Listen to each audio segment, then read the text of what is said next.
We had a comment from one of our videos like, why in the earth would you refinance your loan? And instead of, if you have the cash, just pay extra to your principal. Well, some people don't have the cash to pay extra to their principal, but you can get the extra cash if you refinance it. That difference appears in your bank account. Right now, you can accelerate your loan. Who says no to free money, basically? It's your money already. Yeah. Like, why would you say no to getting $257 a month and save potentially thousands, tens of thousands of dollars in interest? That's money is yours. The interest you pay is yours. You're paying through time. The FHA mortgage program isn't just about getting into your first home with as little as 3.5% down. There's actually a key component of the FHA loan that has helped millionaire real estate investors get their start into their journey. We know because they're our customers. Here's what most people don't know. FHA loans come with a built-in secret weapon called the FHA Streamline, and it lets you refinance your mortgage with almost no paperwork and no credit check. Stick around to the end because not only will you learn what's the difference between the FHA mortgage and a conventional mortgage, we'll show you how the Streamline can become your launchpad into real estate investing and how to set yourself up from day one. Welcome to the channel where the clear close, the mortgage experts that get you clear to close on your next mortgage. So we're talking to first-time homebuyers, potentially. Maybe they have heard of the FHA because it is very popular. And if you do a quick Google search, you'll know like what is the best way to buy a home, like first-time home. FHA is probably going to show up on a Google search, right? Oh yeah, definitely. Especially for first-time home buyers. It's an option with the lowest down payment to one of the lower down payments without being a first-time home buyer too, to get a nice home. Yeah, so that's a really important part. Like you don't have to be a first-time home buyer to get an FHA loan. Correct. You can put down as little as 3.5%. So it's an amazing opportunity to house hack and become a real estate investor without really thinking about it. Because like if it is your primary home that you're going to live in for the next year or two, and it fits your family's needs and budget, nothing beats putting 3.5% down and getting a great mortgage along the way. Right. And the government created this type of program, and they're just trying to basically help people achieve the American dream, which is like owning your own property, having your own space, right? And this is something that we say a lot on the channel is, you don't have to buy a house. You don't have to buy it and think about it as like an asset that it's going to appreciate or like a investment. It is a lot of emotions attached to purchasing a home. Absolutely. And there's a huge misconception with FHA loans too, because people think, oh, FHA loan, it's for someone that's not qualified. But in reality, the Federal Housing Administration created this program to offset risk for lending to people that might not have the highest credit or the highest down payment. Because Right. again, because a lender, traditional. traditionally, like a conventional loan, people are taught and trained to put down 20%. So when FHA came out and they give you options to put down as low as 3.5%, it just empowers people to become homeowners sooner rather than later and save that 5, 10, 15, 20% down to get into a new home. So it's a really powerful stepping stone. And with that, there's a lot of little details with the FHA loan, like we talked about on the intro here, like of how a Streamline could potentially be a nice tool for investing. Hold that thought. We're not going to get to there yet. Let's talk about first FHA loan qualification. So what does it take to qualify? I know you said it's a lower qualification like metric or a lower bar to qualify compared to a conventional Fannie or Freddie loan. So for FHA, like who can qualify? Yeah, so with FHA and any traditional mortgage lending, there are minimum credit score requirements. So with a conventional loan, typically those loan programs don't allow you to borrow below 620.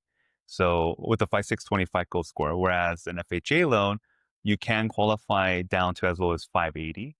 We do and have seen lenders out there that can qualify you if you're below that 580 mark, but there has to be some strong compensating factors to do it. But traditionally speaking, in this example, FHA loan, you're looking at least a 580 or higher FICO score.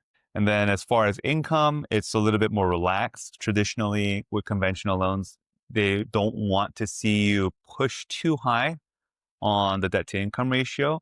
So the FHA loan programs, they allow you to get to as high as 55%. But again, these are extreme circumstances where there are strong compensating factors. It's probably not going to be at just the 3.5% down, or the Mhm. type of income, or some sort of assets to show that stability. But it's a wider net. The big thing though is, again, an FHA loan is a primary residence. It's not something you can do as a rental property or investor loan or a second home. So if you are going to live in that home for at least a year or more, then that could be a primary home requirement you must meet. And then property conditions, since it is a government insured loan, the appraisal process is a little bit unique too. It's not just a conventional loan. Everything must meet the health and safety requirements for the FHA program. And all appraisals for an FHA loan are done by an FHA certified appraiser. And as far as mortgage insurance, since you are putting down less than 20%, uh, FHA loans will always come with MIP, which is the mortgage insurance premium.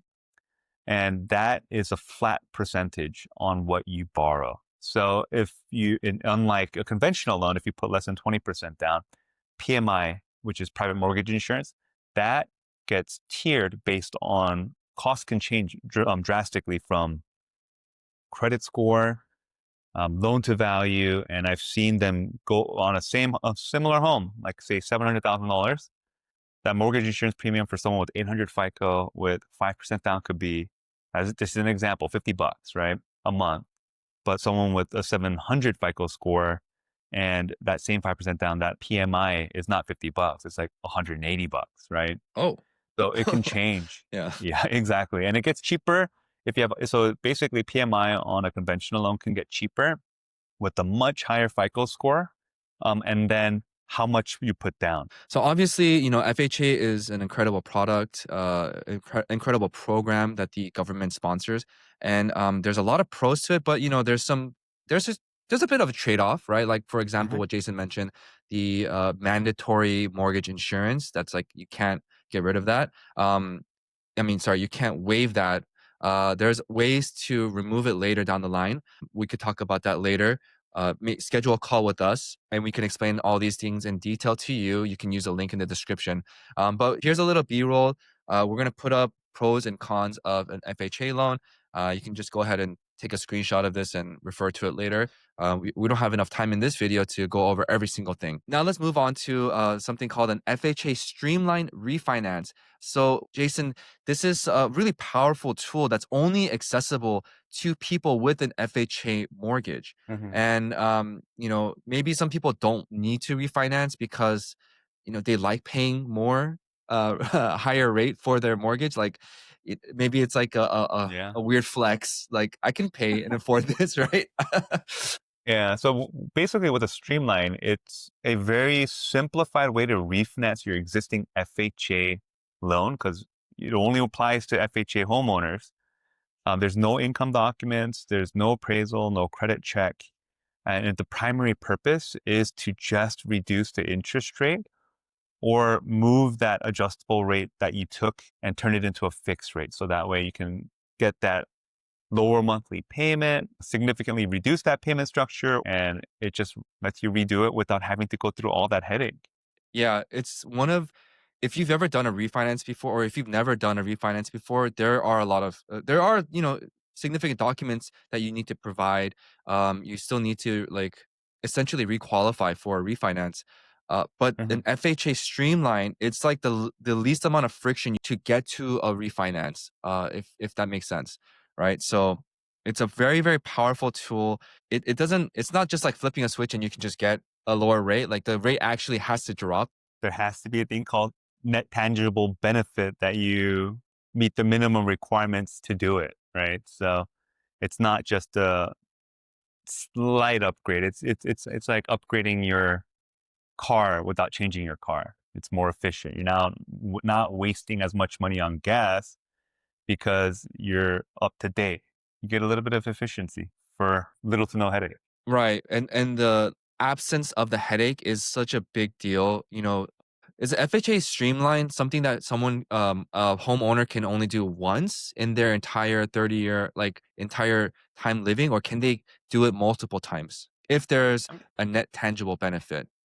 As long as the keyword is a net tangible benefit. So there's minimum seasoning requirements that need to be met. So say, for example, if you just bought your home with an FHA loan like 3 months ago, like you wouldn't be eligible for Streamline yet because you have to have made 6 payments and 210 days must have passed from the date that loan was recorded. But again, like as long as you've hit those minimum timeline requirements and Mhm. payment history, then we should be eligible to take advantage of multiple market shifts or timing for you. Because again, it's just a matter of that timeline. There's no limit to time frame or how many times you can do it, as long as it's an FHA loan going to another FHA loan. Okay, you guys, this is a really important part that we're going to talk about, which is the strategies people use with the Streamline. Um, if you're not taking notes, you should definitely take notes on this, okay? Especially for you first time home buyers who are aspiring to be real estate investors, or maybe that's something you're kind of in the back of your head. Maybe one day you could use your home as an asset to grow a portfolio. Let's take some notes, right? This is where like a first time home buyer, you're on the fence. You're like, man, it's so much cheaper to rent still than it is to buy. I don't have 10% down, 5% down on that $400,000 duplex that I've always wanted. Do I even want to be an investor? But it's like when I see the people that actually do take advantage of it over my years as a purchase loan officer, it's an amazing tool. I wish someone told me about when I was in like coming out of college or school and then just getting my first job. Cause like just seeing it in practice over the few years with other clients, it's like client bought a duplex, right? With an FHA loan. He lived in one unit, rented out the other, and it paid for nearly the whole house, the whole mortgage. And it was an FHA loan. He put 3.5% down. And with that, it's like right there off the bat, now you're not paying rent. Now you have someone that your neighbor, your tenant paying your rent, right? And then eventually he grew out of that home, kept that loan house as an FHA and bought another one and with the FHA loan. And then now he has 2 properties with an FHA loan on both, right?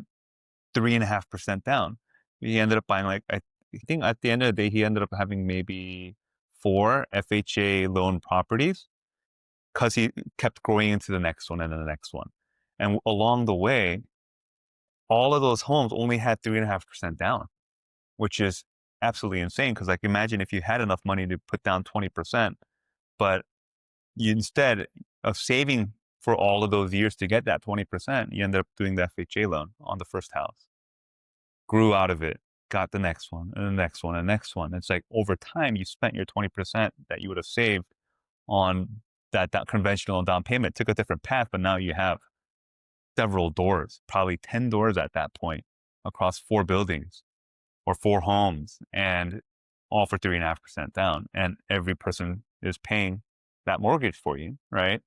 And then the benefit behind that is depending on when you got those mortgages, you could streamline it because at that time, every home you lived in it for at least a couple of years, and you've now have the option, like you may have bought it at 5% interest rate and the market's down at 4. You can streamline that down to a 4% interest rate. Say, for example, now 30 years pass, right? And you still, or 15, 20 years pass. So you have an FHA home, totally different scenario. Like you're a senior. I've seen this happen too. Like a senior purposely got an FHA loan while they were still working before retirement because it was part of their long-term planning. It was a very creative way that they used it. And it was mainly due to the fact that they were concerned if one of the spouses passed, how would they qualify to stay in place?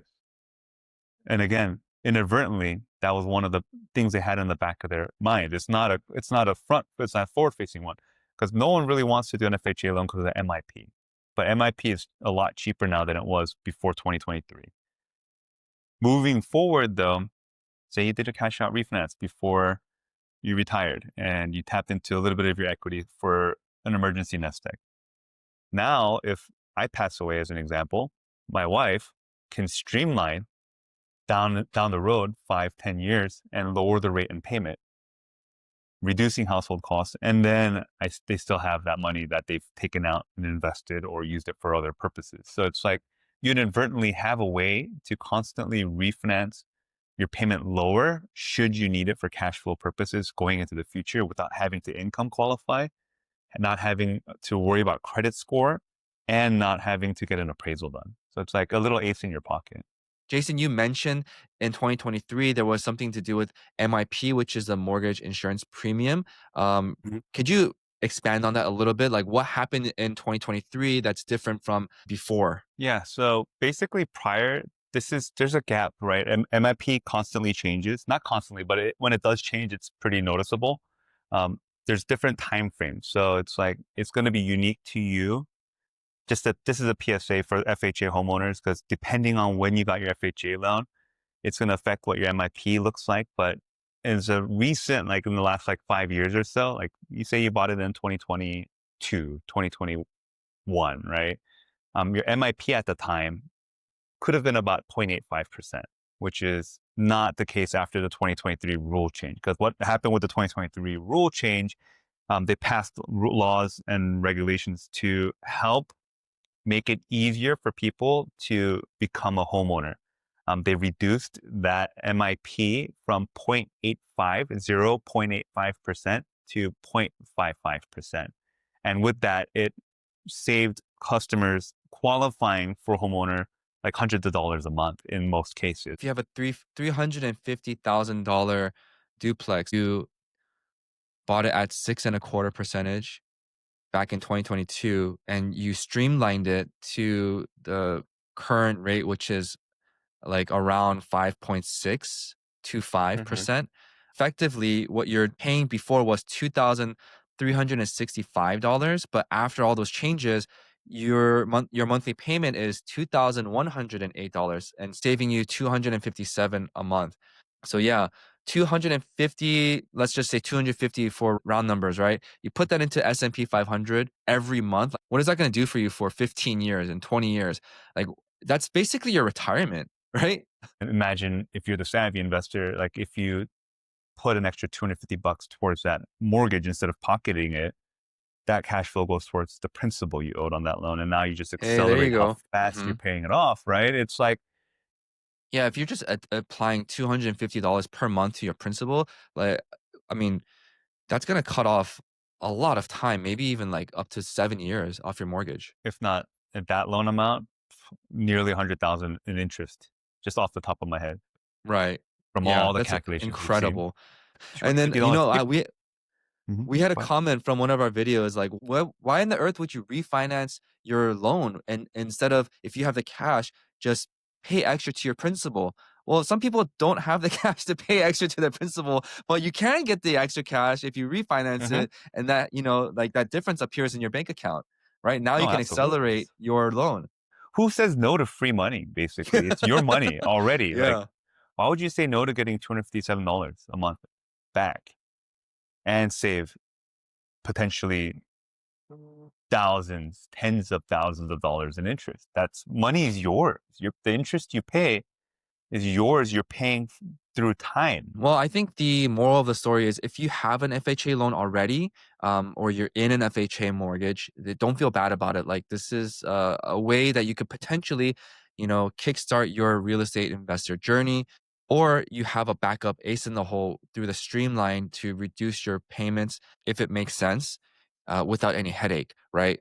And if you are a first-time home buyer and you're sitting on the fence if you should purchase a home or not, strongly consider an FHA mortgage, even though you would have a larger loan balance because of the smaller down payment option. Like you have this ace in the hole, to get you out of trouble later.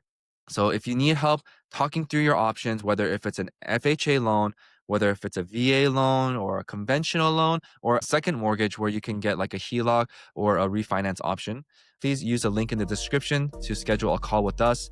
And you can always ask us questions in the comment. So thank you so much for tuning in.